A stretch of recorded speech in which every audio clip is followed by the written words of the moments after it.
Acho que de todas as maneiras que o Corinthians tinha pra perder a invencibilidade, hoje foi sem dúvidas a pior delas, a mais patética de todas. O jogo ele já começou todo errado porque basicamente choveu durante a tarde inteira aqui em São Paulo, o gramado do Morumbi tava um pasto. Então, o jogo já começou com o primeiro tempo em que o Corinthians não conseguia trabalhar a bola. Na realidade, nenhum dos dois times conseguiam trabalhar a bola. Os primeiros 10 minutos de jogo foram basicamente os jogadores tocando um para cada lado para identificar no gramado onde é que dava para passar a bola, porque aquilo ali tava parando em tudo quanto era canto. Dava para fazer um polo aquático dentro de campo de tanta água que tinha no gramado. Os primeiros 10, 15 minutos foram todos administrados pelo São Paulo. Eles chegaram até o campo de ataque do Corinthians, mas sem nenhum perigo, absolutamente nada que pudesse ser relevante de fato ao gol do Hugo. Portanto, o Corinthians conseguiu reduzir bem essa questão, equilibrou o jogo nos primeiros 20 minutos, depois desse momento de tensão em que o São Paulo se lançou ao ataque, e depois disso só deu Corinthians no primeiro tempo. Tanto é que o Corinthians chega a lançar uma bola na trave com o Kaká, se não me engano ele desvia de cabeça no escanteio, mas o Yuri Alberto não consegue converter quando a bola sobra. No geral, no segundo tempo, o Corinthians domina os últimos 25 minutos, praticamente só dá o Corinthians, a gente tem a posse de bola. Acho que no primeiro tempo o Corinthians teve uma atuação muito boa do Carrilho. Ele foi muito importante para conseguir botar a bola no chão no meio de campo, porque o meio de campo estava perdido. Eu já falei algumas vezes e eu repito de que o Corinthians tem um problema nesse meio de campo sem o Breno Bidon e sem o Carrilho. Hoje o Alex Santana ele foi péssimo no primeiro tempo, ele praticamente não viu a cor da bola, ele mais correu ao redor do campo, com dois times que praticamente não tinham tática nenhuma, estavam se lançando pro ataque para entender muito bem como o gramado funcionava, porque como eu disse, estava um pasto dentro de campo, então ele correu, parecia uma vaca louca dentro de campo, não tinha muito para onde olhar, para onde seguir, porque o ataque do São Paulo não estava sendo uma coisa muito linear, assim como a do Corinthians. Então, não foi funcional. O Ranieri como primeiro volante, ele deu conta do recado no primeiro tempo, mas ele foi aquilo que a gente esperava, um primeiro volante que ia marcar a zaga, mas só. No segundo tempo, o caos absoluto começa. O campo seca e quando a gente acha que o Corinthians ele vai voltar melhor, o Ramon Dias até mexe, tirando o Alex Santana e colocando o Martinez para tentar sair um pouco melhor, o que eu acho que foi um erro grande, porque o Rian tem feito melhor essa função como um segundo volante ali pela esquerda, atuando mais solto do que o próprio Martinez, que tem funcionado melhor como primeiro volante. Mas no segundo tempo o Corinthians ele desliga completamente.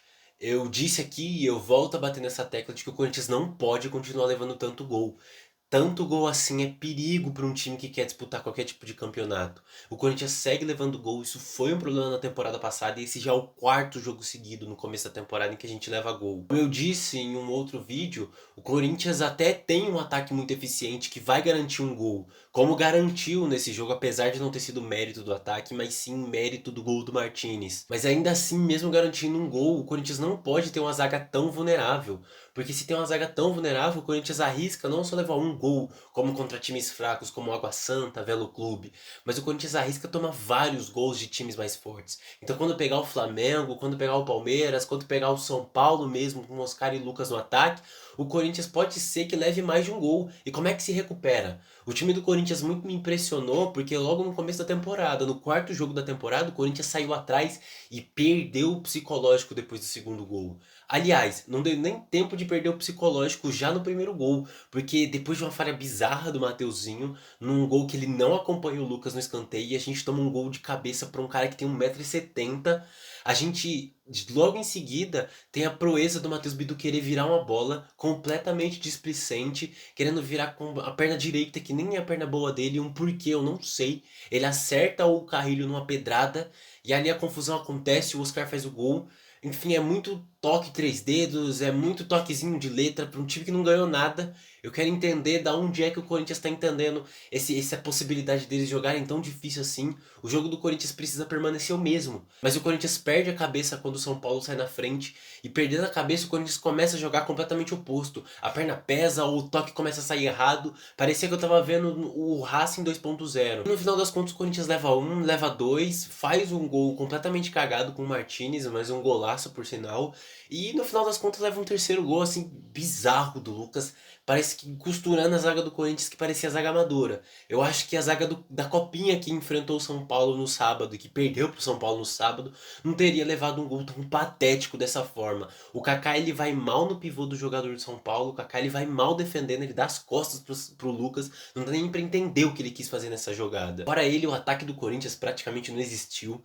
O Yuri Alberto tentou alguns lances, mas eu acho que já tá na hora do Yuri Alberto acordar. Já são 4 jogos seguidos em que, apesar do Yuri Alberto não ter entrado em todos e ele ter entrado no segundo tempo em alguns, ainda assim ele me pareceu hoje bem mal.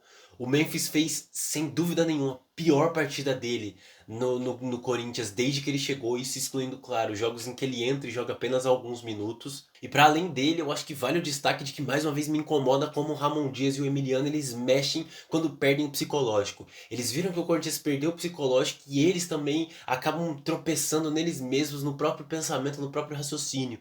E aí coloca o Romero, coloca o Thales Magno, depois mexe, coloca o Rian, sai colocando um monte de jogadores sem pensar muito bem, lança 15 jogadores pro ataque achando que quanto mais atacantes, mais gol a gente vai fazer, quando pelo contrário. Eles desorganizam o time quando ficam desesperados dessa forma e desorganizando o time, sai um tiro pela culatra. No geral, partindo direto pro elenco, o Hugo fez o que ele podia. Todas as bolas que vieram no gol eram bolas completamente indefensáveis ou no mínimo extremamente difíceis de se salvar. Os 2 gols do Lucas não dava pra fazer muita coisa. O gol do Oscar eu até achei que a gente poderia ter espalmado essa bola, mas era uma bola muito difícil em que veio uma pancada cara a cara no queima-roupa. Zaga e a lateral dá pra colocar tudo num bolo. O Corinthians, eu já disse isso, não dá pra continuar levando gol desse jeito. O Corinthians segue com esse problema. Eu acho que vale a tentativa de testar o João Pedro no lugar de algum desses zagueiros, porque, cara, não dá. O Kaká ele não passou confiança nenhuma durante todo o jogo. Os laterais do Corinthians fizeram um péssimo jogo.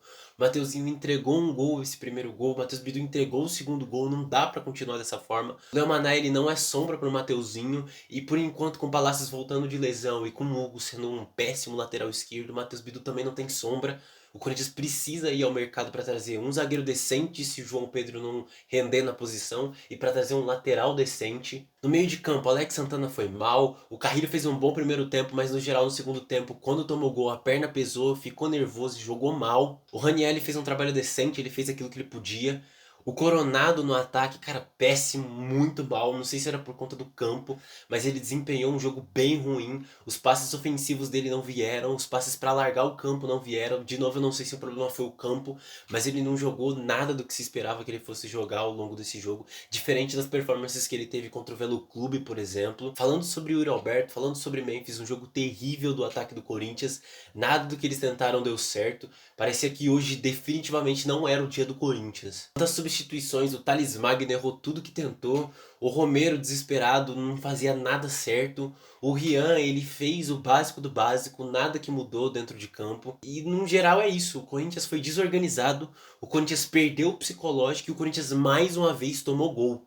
O problema é, nos últimos jogos o Corinthians não vinha tomando gol antes de abrir o placar. Dessa vez o Corinthians tomou gol antes de abrir o placar e ficou nervoso. Perdeu a cabeça, não dá pra isso acontecer. Já fazem alguns anos que o Corinthians não sabe o que é jogar clássico. O Corinthians jogou bem contra o Palmeiras naquele jogo, mas foi um respiro.